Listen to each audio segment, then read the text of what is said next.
Welcome to the S.H.E podcast. Be seen, be heard, be empowered. And do I have an empowering powerhouse for you today? I'm so excited to be joined by Sabrina Drou. And before I introduce her, I've got to say hi because she's stunningly beautiful. She knows her stuff and she's a powerhouse herself. And I'm so honored to be joined by her today. So hi, Sabrina. Thank you so much for taking time and being with me. Hi, Heidi. Thank you for having me. Absolutely. So before we dive in, Sabrina, I'm just going to introduce you to everyone because there's so much goodness to share about you. So Sabrina Drou is the visionary force behind Sabrina Drou Coaching. She's a certified life and NLP master practitioner, high performance mindset maestro, and business strategist extraordinaire. Forget the ordinary. Sabrina is all about delivering tailor-made mindset coaching, mentoring, and business strategies that spark rapid, long-lasting transformations. She empowers high-powered women with young children to navigate the realms of success without burnout, placing self-care and personal priorities at the forefront, unleashing the power within successful and daring corporate women, silencing that internal chatter, and rewiring the beliefs for empowerment. The result? A life designed on their terms where they call the shots and own their success without a hint of burnout. Sabrina, I love all of that because I'm a single mom and I run a business, and I actually had burnout at the beginning of my journey when I was starting my business. So I love that you help women avoid this because it can really take you down. It took me down for a while.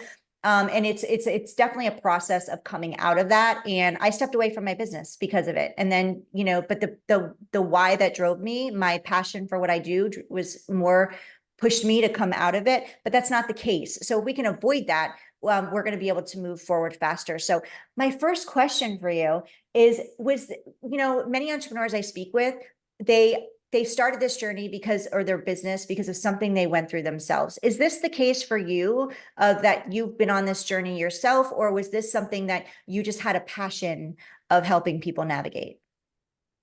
Thank you for this question. It's a really interesting one.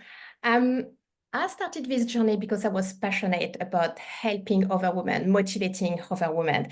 And it happens that I started coaching professionally when I just had a baby. And I had a 5-year-old at the time, 6 years old, and it was very overwhelming. And I quickly understand that it doesn't have to be that way. I've consciously refused to keep doing it that way because as you are a mom as well, you want to enjoy your children. You want to be successful and be passionate. When you are working, you just want to feel good. And I've just based it on my learning experience. And I thought, I'm not the only one, because I was talking to so many other women who was telling me they're thinking about quitting because it's too much. They want to be present for their child. And I was like, I've got the solution for you. Just hold on. I love that. So how do you help people? Like before we go into that question, what was your biggest challenge inside of your business?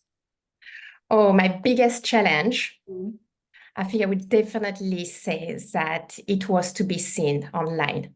I've tried to stay away from social media as long as I could. So before becoming a coach, I spent 18 years in the corporate world, and it was face-to-face. It was pre-COVID, and I was fine with it. Like, I get to know people, I get to see people, I need that time to trust people.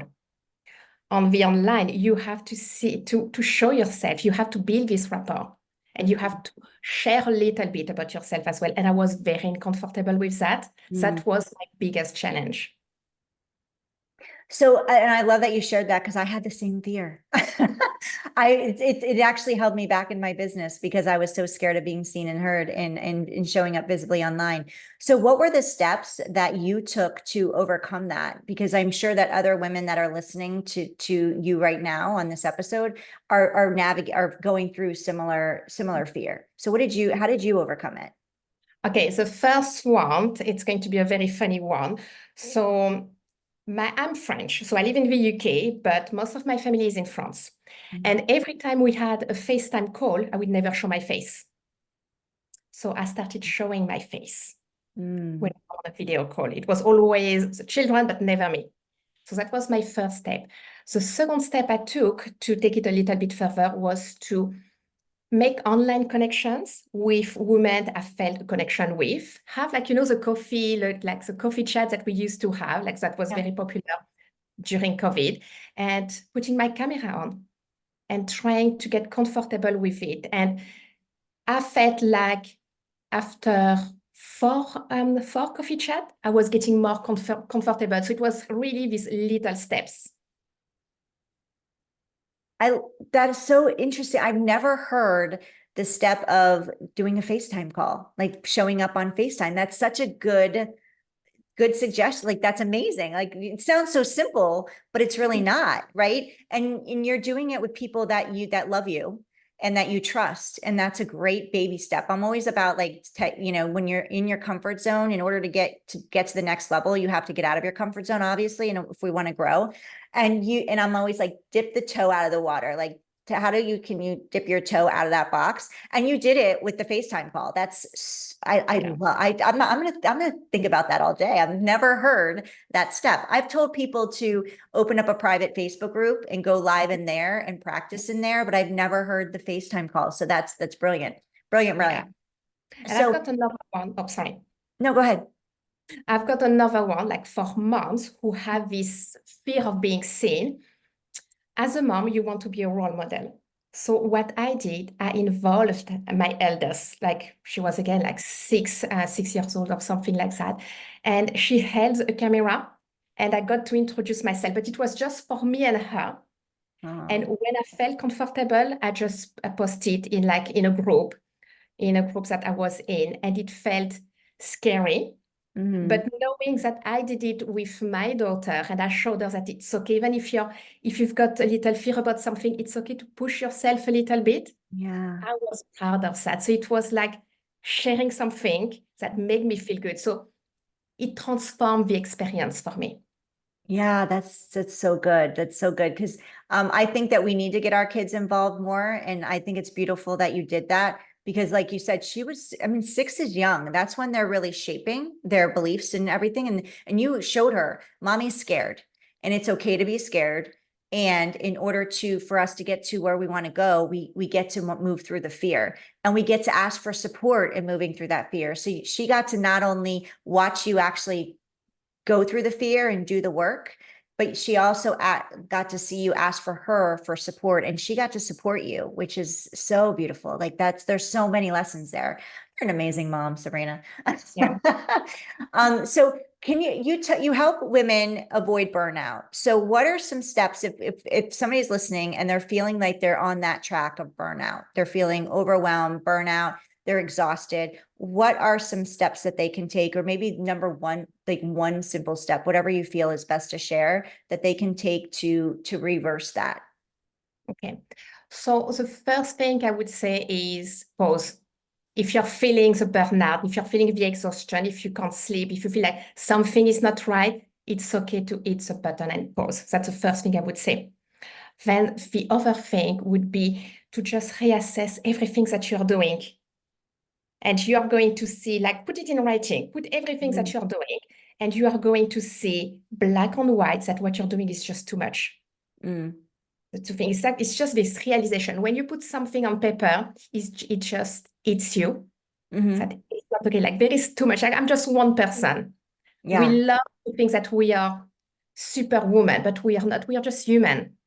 This realization, and it's just from this realization, understand that it's okay to ask for help. Yeah. It's like a process, I would say, in different stages, but that would be the 3 main one, like to start the process. It goes deeper, but it's already a start. Yeah, I like that you said ask for help, because we can, as women, we feel like, we don't want to let anybody see us, not having it all together. We always want to have it. That's part of what led me to burnout too. Led me to burnout is like always trying to show up like I had it all together, and we're running on that hamster wheel, right? And who are we really doing this for? At the end of the day, nobody really cares. Like we think that everybody cares about what we're doing. Nobody does, because they've got their own life. They're trying to keep it all together too on the other side of it, right? But they're showing up like everything's perfect. So we think So we're all kind of creating this craziness together as women, right?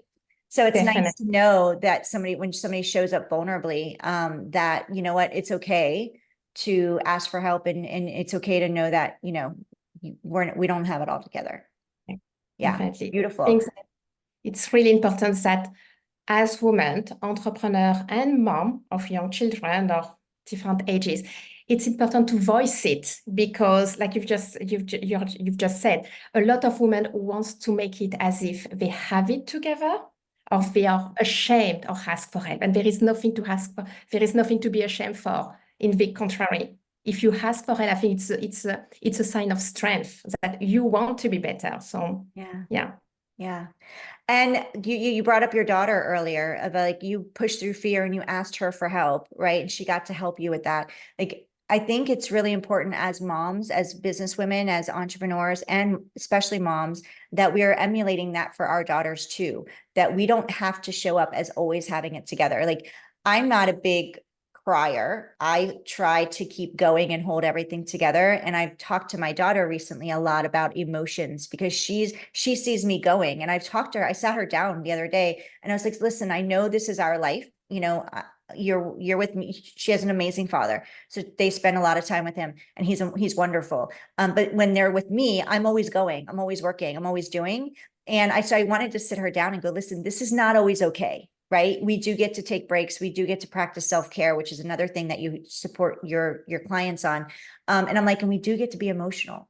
And I say, because I can see her not getting emotional. And I think and I want to make sure that I break that cycle. So I think it's wonderful that you're doing the same with your clients, because we can ask for help. And by asking for help and showing up vulnerably, we're teaching our children, both daughters and sons, because I have a son as well. And it's important for him to know that as a man, quote unquote, the provider, the doer, right? That he can also ask for help, and he can have his moments, and he can get emotional as well. So I'm so glad that you brought that up. Or talked into that. So how do you, what would you suggest for entrepreneurs? Because you talked about self-care, you know, you help women with creating self-care. And I know for me personally, I love everything you do, because this is all the challenges that I've had. So this is perfection for me. I'm learning so much. What are, I know self-care was a challenge for me, especially, you know, building my business and having a home and working two jobs at the same time when I was doing that. And even today, 6 years later, I still need to prioritize my self-care. Otherwise it falls to the wayside. So how do you teach women to help women prioritize that? And do you have specific self-care practices that you suggest for women in your program? So yes, I've got a lot depending on what they like to do. And one thing that I suggest is to really block the day. Block a day or half an hour, not half an hour, half a day, but it's really up to them, when they're going to just focus on themselves, their self-care. And it's all about, it can be like going for a walk, it could be reading, it could be having like a couple of hours at a spa, it could be being in a cafe, having a drink, like a hot drink with a friend on her own. It's these little things that makes you feel good. But it's really important, because I feel like, again, we tend to push ourselves because we think that we have to. We want us to be the provider, like you said, the feminine provider. It feels like sometimes we are competing with ourselves, and it's like we are like, hey, Sabrina, Heidi, you can do this, but we don't realize that our body can't take it. Our mind needs to rest, and we have to self-impose it. And the way to do that is just to be really clear on your own boundaries and say, okay, on Sundays from 1 to 4, it's my time. It's Heidi's time. I'm not available for you. It's mommy's time. And you just take care of yourself. You do what feels right for you, but you have this time which is blocked, and you tell it to people who are around you. So they know that you're not being selfish, you're not being mean, you're not avoiding them, you're just taking care of yourself so you can be a better mom, you can be a better entrepreneur, you can be better the rest of the week as well.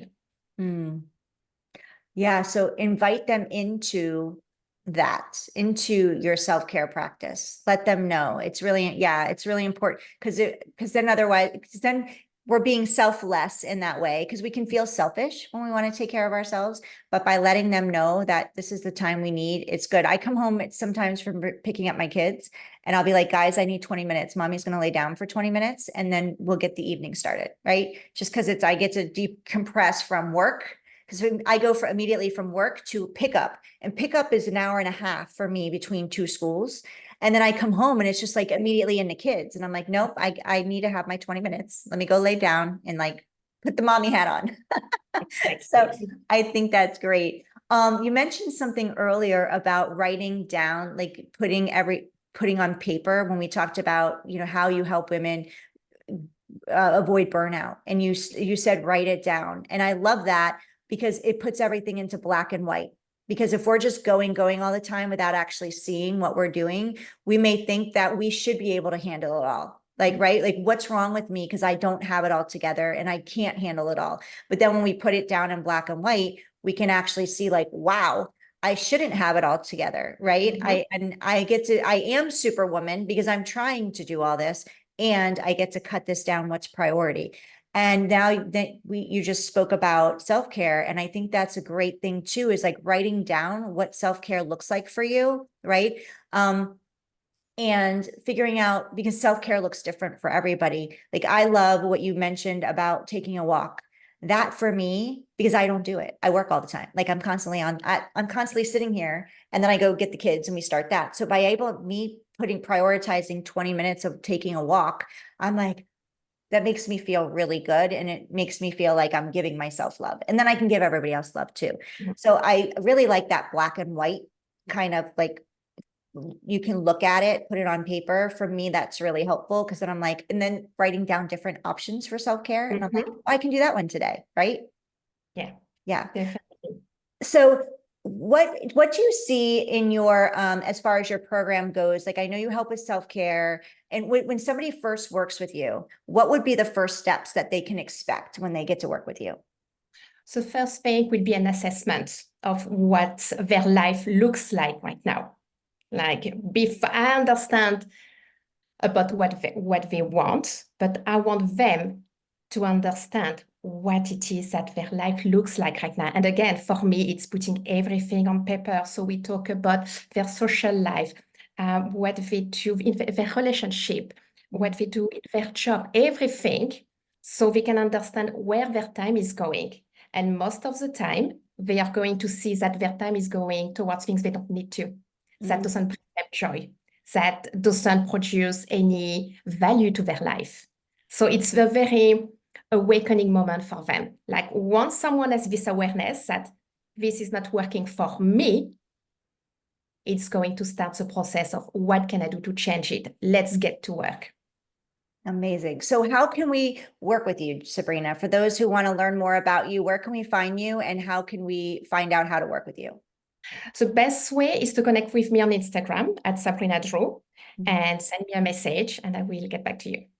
Perfect. And we're going to have all of her information inside the show notes. So we'll definitely, so are you Sabrina Drou on Instagram? Yes. Okay. And her last name is Drou. So yeah, that's how you can find her. But we'll also have Sabrina's contact information inside the show notes as well. And I know you have a free gift for our audience. Can you share that? So it's a guide of 11 powerful affirmations. So I'm also a manifestation queen, and I've used some of these affirmations to manifest what I've got in my life. So that's what I'm sharing with your audience today. Oh, thank you so much. You're so generous. So thank you. Make sure you grab the guide. We're going to put that in here too, and in the show notes. So make sure you grab Sabrina's free gift, because it's extremely generous of her. And also it's going to hugely benefit you. So make sure you go grab that. And before we wrap up, Sabrina, I want to say thank you so much for being with me here today. Is there something, I love asking this question because it lets us get a little more background into you versus just your entrepreneurial expertise. But is there something that we wouldn't know about you by finding you on social media? Something like a fun fact or something different that we wouldn't know? Okay, so I don't think how funny it's going to be, but telling the story, I can laugh about it right now. So a few years ago, I went to an island called Mauritius, And I've told people that I wanted to ride on a horse on a beach. So everything was organized for me. So I arrived, I get on the horse, very happy, but it was extremely hot. And what I didn't know is that when a horse gets really hot, it tends to want to run around in the sand. But I was on the horse. I was still lowering. And I got very scared and got the time to jump out of the horse, jumped off him, and he just ran around because it was so hot. What I should have done was to kick him. But obviously, I didn't know that. Right. So I can laugh about it, but it took me years to be able to get back on a horse, like literally. Aw. Oh, that's definitely a fun fact and an interesting story. So thank you for sharing. I've been around horses and I wouldn't have remembered that either. If they would have just lowered, I would have been freaking out just like you, like Yeah. what the heck? But I'm sure were you with other people? You were with other people. I So, was with two other people at the time, but on the beach, so there were a lot of tourists, people oh, okay. vacationing who saw me. Okay. Well, and now if for any of you, now all of us listening and with Sabrina here, if we ever go horseback riding on a beach, there's a potential that they could always want to roll in the sand. So very cute. Thank you for sharing. So much fun. Thank you, Sabrina, so much for being with me here today. I'm really appreciative of your time. Thank you for all of your tips and expertise. I've learned a lot. And hopefully I can have you will come back and we can do this again because I know there's so much more information that we can get from you and learn from you with. So thank you so much. I'm so grateful. Well, thank you for having me. It was a pleasure. Thank you for joining us today on the S.H.E podcast. Go be seen, be heard, and empowered. We'll see you soon.